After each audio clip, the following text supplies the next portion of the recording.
You're not actually behind in life. You're comparing your private struggle to someone else's public highlight. And your brain is treating that like proof. It's late at night. You're lying in bed, phone in your hand, telling yourself you'll only scroll for 2 minutes. Then you see it. Someone your age got the job. Someone bought the car. Someone moved out. Someone got accepted. Someone looks happy. And suddenly, your whole life feels like a deadline you missed. This feeling has a name: the behind in life loop. It's that mental spiral where your brain looks at everyone else's timeline, compares it to yours, and says, "You're losing." But here's the twist. Feeling behind is not always a sign that you are failing. A lot of the time, it means your brain is trying to protect you from being left out, left behind, or forgotten. Stay with me. This part will change how you see it. The loop usually starts with one tiny trigger. Not a disaster. Not a huge life event. Just one small moment. You open an app. You hear someone talk about their plans. A relative asks, "So what are you doing now?" A friend casually says, "I already figured it out." And your stomach drops. You don't just think, "They're doing well." You think, "They're ahead of me." Then your brain starts building a case against you. It says, "They know what they're doing. You don't. They're moving. You're stuck. They're growing up. You're falling behind." And once the case begins, your brain starts collecting evidence. It remembers the thing you didn't finish, the message you avoided, the plan you gave up on, the dream you don't talk about anymore, the version of yourself you thought you would be by now. This is where the loop gets sneaky. Because you're not comparing your full life to their full life. You're comparing your behind the scenes to their best 5 seconds. You don't see their confusion. You don't see their family stress. You don't see their doubts. You don't see what they cried about last week. You don't see what they're scared to admit. You see the announcement, the photo, the result, the clean version. And your brain fills in the rest. It assumes their life is smooth because their post looks smooth. That's the trap. Your brain takes incomplete information and turns it into a painful story. And then it acts like the story is a fact. Here's the twist. The feeling of being behind is often not about your actual progress. It's about the gap between where you are and where you thought you should be. That word matters. Should. I should have more money by now. I should know my path by now. I should be more confident by now. I should be less confused by now. I should be like them by now. But most of your shoulds were never chosen by you.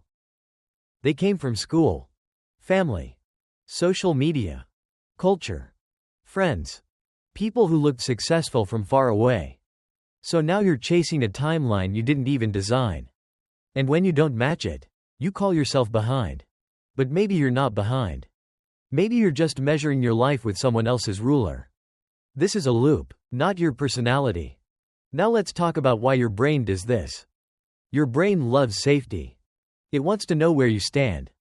In the past, being accepted by the group mattered for survival. So your brain learned to scan. Am I okay? Am I included? Am I falling out of place? That scanning still happens today. Except now the group is not just your school, your job, or your neighborhood. It's hundreds of people on your phone. People from different cities, different families, different money situations, different support systems, different starting lines. But your brain does not pause and say, "Wait, this comparison is unfair." It just reacts. It sees someone winning and says, "Danger, we're behind." That fear creates urgency. And urgency feels like truth. When your chest gets tight, when your thoughts speed up, when you suddenly feel small, your brain says, "See, this must be important." But a strong feeling is not always an accurate message. Sometimes it is just an alarm. And alarms can be loud even when the house is not burning. The behind in life loop is powered by 3 things. First, selective attention. That means your brain notices what matches the fear. When you feel behind, you notice every person doing better. You miss the people who are also confused, starting over, resting, learning, or quietly struggling. Second, mental time travel. Your brain jumps into the future and imagines one scary ending. You'll never catch up. You'll disappoint everyone. You'll waste your chance. You'll be stuck forever. It turns one hard season into your whole destiny. Third, identity panic. This is the deepest part. You're not just scared of being late. You're scared that being late means something bad about you. Lazy. Lost. Not special. Not enough. Not chosen. But that is the lie. Being in a slower chapter does not mean you are a slower person. Being confused does not mean you are broken. Being delayed does not mean you are doomed. You're not broken, you're protecting yourself. Your brain is trying to push you forward by scaring you. But fear is a messy coach. It can make you move, yes. But it can also make you freeze. It can make you overthink every option until you choose nothing. It can make you avoid the exact steps that would help. And this is where it flips. The brain thinks shame will create progress. But most of the time, shame creates hiding. You stop asking questions. You stop trying new things. You stop posting. You stop applying. You stop practicing. You stop beginning because beginning feels like proof that you're late. But beginning is not proof you're late. Beginning is proof you're still in the game. The cost of feeling behind is not just stress. The real cost is that it steals your ability to see the next small step. Because when you believe you are behind, you don't ask, "What can I do today?" You ask, "How do I fix my entire life right now?" And that question is too heavy. So your brain shuts down. You make a giant plan. You promise a total reset. You say, "Tomorrow I'll change everything." Then tomorrow comes. And the plan feels too big. So you avoid it. Then you feel guilty. Then you compare again. Then you feel even more behind. That is the loop. Pressure. Avoidance. Guilt.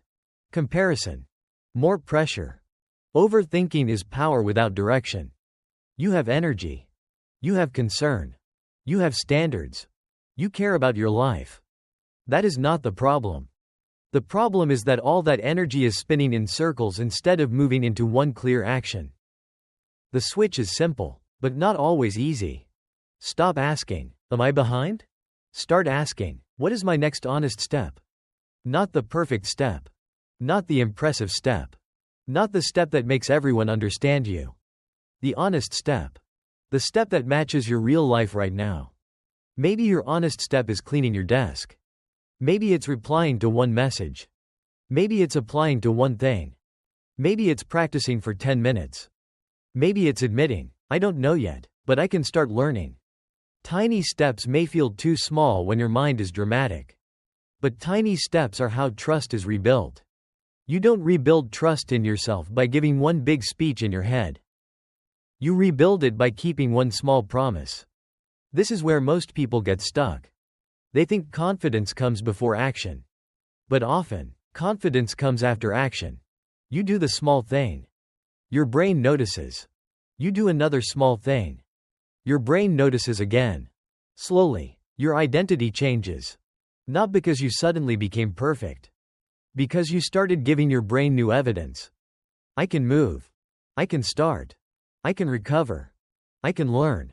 I can be late to someone else's timeline and still be on time for mine. Name it, tame it. When the thought says, "I'm behind," don't fight it for an hour. Name it. This is the behind in life loop. That creates a little space. And in that space, you can choose. You can choose not to believe every comparison. You can choose not to punish yourself for having a human timeline. You can choose one useful action instead of 10 painful thoughts. The useful part is this. The feeling of being behind may be pointing to something you care about. Maybe you care about independence. Maybe you care about purpose. Maybe you care about being respected. Maybe you care about creating a life that feels like yours. Good. Use that information. But don't let panic drive the car. Panic is loud, but it is not wise. Let care give you direction. Let action give you momentum. Let patience keep you from quitting. Picture this. A person sits at their desk at 11:47 p.m. There's an open notebook in front of them. At the top of the page, they wrote, "Plan for my life." Under it, nothing. Just a blank page. Their phone lights up. A friend posted a picture. New apartment keys in hand. Another person posted, big announcement coming soon. Someone else posted a gym selfie. A graduation photo. A new job update. A happy couple picture. A plain window view. And suddenly, the blank page feels like a sentence. Like life itself is saying, you have nothing to show. So they close the notebook. They open another app. They scroll. They feel worse. They tell themselves, I'll figure it out tomorrow. But tomorrow, the same heaviness is there. Now pause the scene. Because this is the exact moment where most people misunderstand themselves. They think the problem is laziness. But look closer. This person is not careless. They care so much that the pressure became too big to touch. They are not doing nothing because they don't want a better life. They are doing nothing because their brain turned the first step into a final exam. So let's change the scene. Same desk. Same notebook. Same late night. But this time, they write one sentence. My next honest step is. Not, my whole life plan. Not, how I'll catch up. Not, how I'll prove everyone wrong. Just. My next honest step is. Then they write. Spend 2 minutes listing 3 options. That's it. 2 minutes. No dramatic music. No life transformation. No perfect plan. Just a person choosing movement over self-attack. And for the first time that night, the page is not blank. That matters. Because being stuck often breaks through quietly. Not with a huge breakthrough.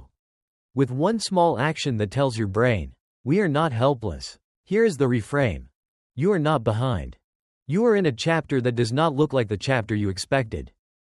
That can hurt. It's okay to admit that. It can hurt to watch other people get things you want. It can hurt to feel unsure. It can hurt to realize your timeline is different. But different is not the same as wrong.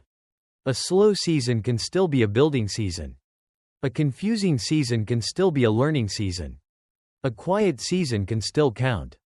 Your life is not invalid because it is not easy to explain. So here is the one tiny action. Take 2 minutes today and write this sentence. I feel behind because I care about. Finish it honestly. Not perfectly. Maybe you write. I feel behind because I care about making my family proud. I feel behind because I care about freedom. I feel behind because I care about having direction. I feel behind because I care about feeling respected. I feel behind because I care about not wasting my life. Then ask. What is one small step that respects that? Not fixes it. Respects it. That word matters. Because you don't need to bully yourself into progress. You need to respect what your fear is trying to protect. Then move with direction. Here's your 24-hour challenge. For the next day, every time the thought, I'm behind, shows up, say, this is comparison, not a command. Then do one small action for 2 minutes. Clean one thing. Write one line. Send one message. Read one page. Open the document. Make the list. 2 minutes only. You're not trying to fix your life in one day. You're teaching your brain that you can move without panic. Comment the word pace if you're done letting someone else's timeline decide your worth.